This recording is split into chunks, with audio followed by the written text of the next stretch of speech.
Hi, I'm Jacki Fanto from Blissfully Sweet. Welcome to Cake TV, brought to you by Renshaw. Today we're going to be working on some fondant bows. I'm going to be showing you a few different styles that you'll be able to apply to any different cake design.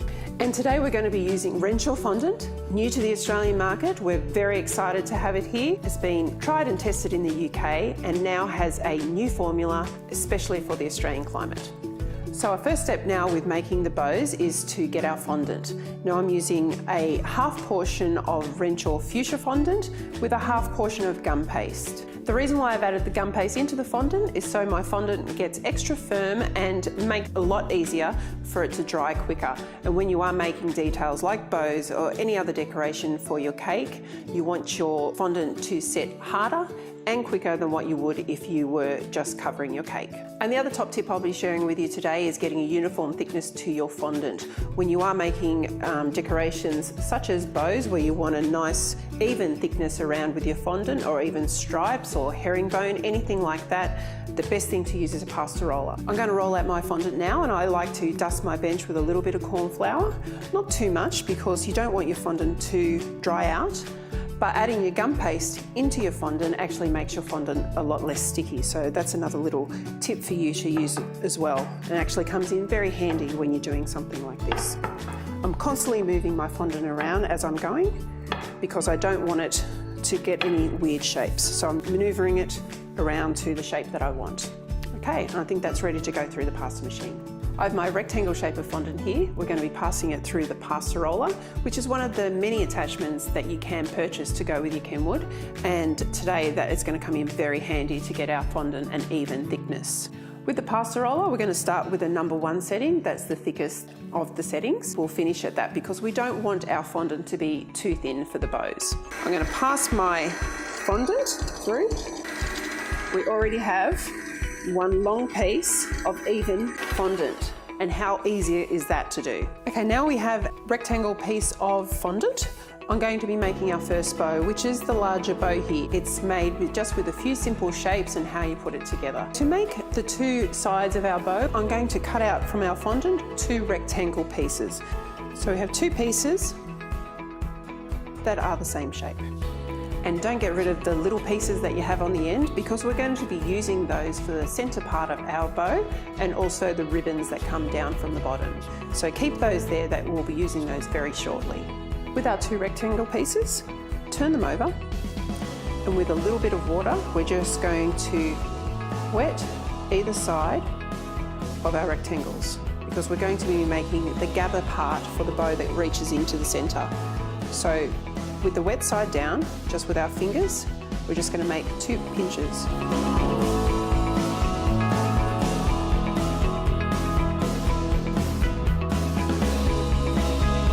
And one tip to make your bow extra puffy is that while it's setting, I'm going to be using a tissue. And because this is not a particularly large bow, I don't need a full tissue. So I'm just going to use a half a tissue for each side. So it's just ripping it in half. It's not going to stay in there. We're only using it in there to keep the fondant nice and puffy while it dries hard. Okay, so just placing it into the center and folding over.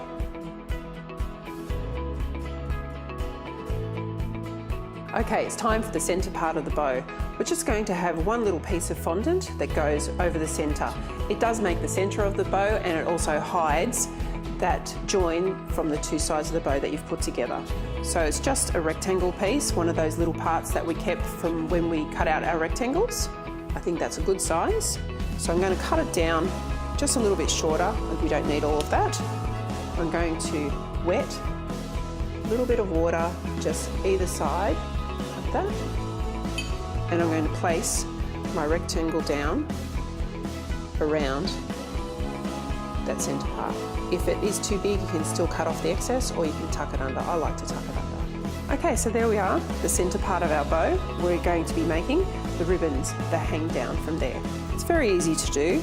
You're just going to cut a little V in the bottom and another little V from the other side. They don't have to be exactly the same size.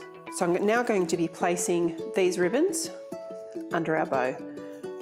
So if you get a little bit of your water, just dab a little bit there on either side, and you're going to place it under one side of the bow. And to give your bow a little bit of movement, add a little bit of water underneath one side and just maneuver it around. And as you can see already, it looks like a present waiting for you to open. And I have one more bow to show you. It's a ribbon bow and it's very easy to make. We can use exactly the same steps as what we did for this one with rolling out our fondant. And what we do then is just take long strips of rectangles and we can make whatever size that we want from these teardrops. What we do is then make a rectangle of fondant, pinch it together. I've let our teardrops dry overnight and now they're nice and firm and we're going to make a ribbon bow.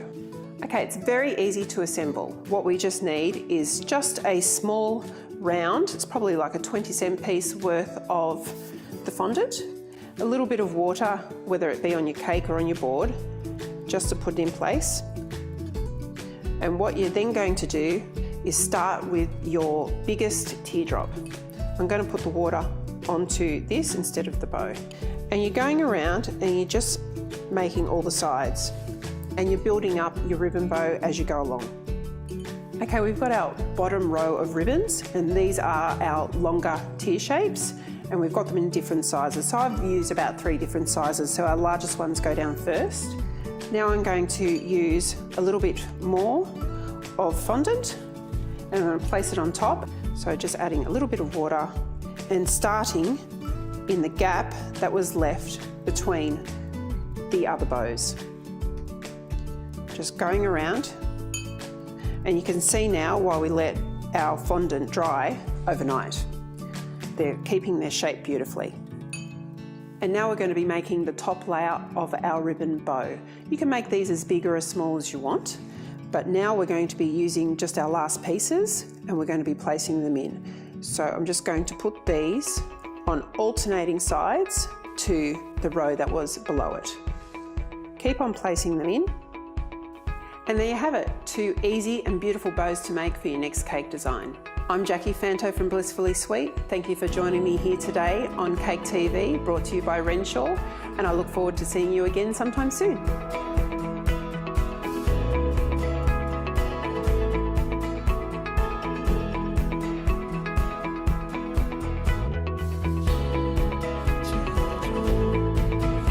Mark it!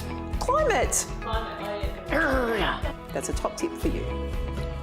Did I say that? Just cut that other part out. Sorry, I'm used to calling him Kenny.